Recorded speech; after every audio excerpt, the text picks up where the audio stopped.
ప్రతి ఒక్క ఇంట్లో ఖచ్చితంగా ఫ్రిడ్జ్ అయితే ఉంటుందన్నమాట. ఫ్రిడ్జ్ అనేది మనం కరెక్ట్‌గా యూజ్ చేసుకోవాలి. కొంతమంది నెగ్లెక్ట్‌గా యూజ్ చేస్తారు. అది ఏ విధంగా యూజ్ చేస్తారో ఈ వీడియోలో చెప్తాను. ముఖ్యంగా మెయిన్‌గా ఏందంటే మనము ఫ్రిడ్జ్‌లో గానీ ఫ్రూట్స్ గానీ, మిల్క్ గానీ, చికెన్ గానీ, మాంసము అవన్నీ పెడతామన్నమాట. ఎందుకంటే ఫ్రిడ్జ్‌లో పెడితే ఖరాబ్ కాకుండా నెక్స్ట్ డే యూజ్ చేసుకోవచ్చనే ఉద్దేశ్యంతో ఆ విధంగా చేస్తాము. అయితే చాలామంది ఏం చేస్తారంటే మీరిక్కడ చూసుకోవచ్చు. ఖచ్చితంగా కొంతమంది నెగ్లెక్ట్ అయితే చేస్తారనమాట. ఫ్రిడ్జ్ అయితే ఖచ్చితంగా వారానికి ఒకసారి అయితే ఖచ్చితంగా అయితే క్లీన్ అయితే చేయాలన్నమాట. అదేవిధంగా కొంతమంది ఒక ఫుడ్ పెట్టారనుకోండి, వారం లేదా 2 వారాలు, 3 వారాలు పెడతారనమాట. ఆ విధంగా పెట్టొద్దు. ఏ దానికైనా ఒక లిమిట్ అనేది ఉంటుందన్నమాట. అది మనిషికైనా సరే, ఫుడ్‌కైనా సరే, దేనికైనా సరే ఒక లైఫ్ టైమ్ అయితే ఉంటుంది. ఖచ్చితంగా మీరు ఏదైనా ఫుడ్ గానీ, పండ్లు గానీ పెట్టారనుకోండి, తొందరగా తినే విధంగా చూసుకోండి. ఎందుకంటే ఎక్కువ రోజులైతే ఉంచుకోవద్దనమాట అందులో. ఎక్కువ రోజులు ఉంచితే మనకు హెల్త్ ప్రాబ్లమ్స్ అయితే వస్తాయన్నమాట. ఎందుకంటే అవి తింటాం కాబట్టి మన హెల్త్ పాడవుతుంది. అందుకోసమే చెప్తున్నాను వినండి. ఇంకోటేందంటే మెయిన్‌గా ఏందంటే ఇందులో బ్యాక్టీరియా గూడంగా పెరుగుతుందనమాట. చాలామందికి తెలియదు. ఆ బ్యాక్టీరియా అనేది -20 సెంటిగ్రేడ్స్ అది ఫారెన్‌హీట్‌లో అంటే 20 వరకు గూడంగా ఉంటుందనమాట. అంటే అంత చల్లదనాలలో గూడంగా బ్యాక్టీరియా అయితే ఉండగలుగుతుంది. అందుకోసం మీరు ఖచ్చితంగా ఫ్రిడ్జ్ అనేది ఖచ్చితంగా రోజు క్లీన్ చేసుకోవాలి. ఎట్టి పరిస్థితుల్లో కూడా మీరు నెగ్లిజెన్స్ అయితే చేసుకోవద్దు.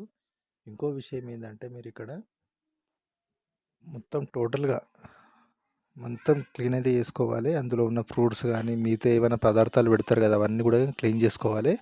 అదేవిధంగా ఐస్ ఛాంబర్ ఉంటది గదా! ఐస్ ఛాంబర్‌లో ఉన్న ఐస్ మొత్తం కూడా తీసేసుకోవాలనమాట. అందులో ఐస్ కూడంగా ఉండొద్దు. కొన్ని కొన్ని సార్లు ఏమైతదంటే ఐస్ అనేది ఎక్కువ గడ్డలు గడ్డలు పేరుకుపోతదనమాట అందులో. మనము వాటర్ పోయకున్నా గానీ ఐస్ ఛాంబర్‌లో ఐస్ అనేది ఎక్కువ పేరుకుపోతది. ఆ ఐస్‌నంతా గూడా తొలగించాలనమాట.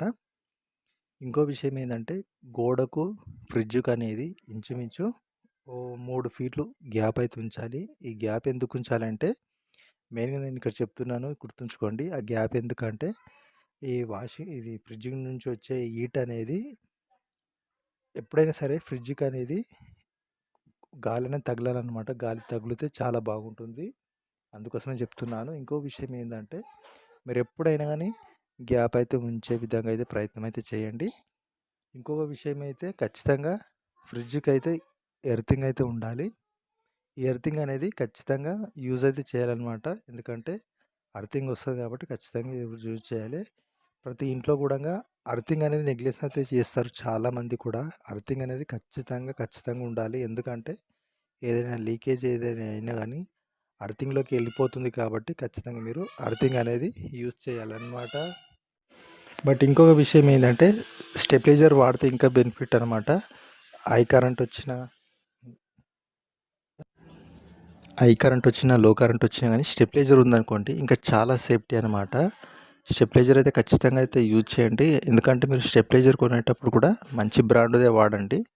ఇంకో విషయం ఏందంటే ఇప్పుడు మారుమూల గ్రామాలు ఉంటాయి కదా! పల్లెటూర్లు అలాంటి ఊర్లల్లో వోల్టేజ్ అనేది ఎక్కువ తక్కువలో అయ్యే అవకాశాలు ఎక్కువుంటాయి. సిటీలో అయితే అంతగా ఉండదు.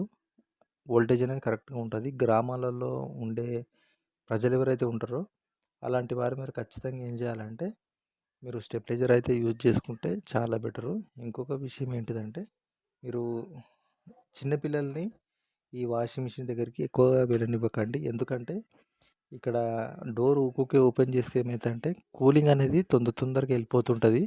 అలాంటప్పుడు ఏమైతదంటే వాషింగ్ మిషన్ ఎక్కువ మళ్ళా కరెంటుని యూజ్ చేసుకొని ఈ కూలింగ్ అనేది తీసుకురావడానికైతే ప్రయత్నిస్తారనమాట. అలాంటప్పుడు కరెంటు బిల్లు ఎక్కువైతది. ఇంకో విధంగా ఏందంటే వాట్స్ కూడంగా ఎక్కువ ఖర్చయితాయనమాట. అందుకోసమే నేను చెప్తున్నాను.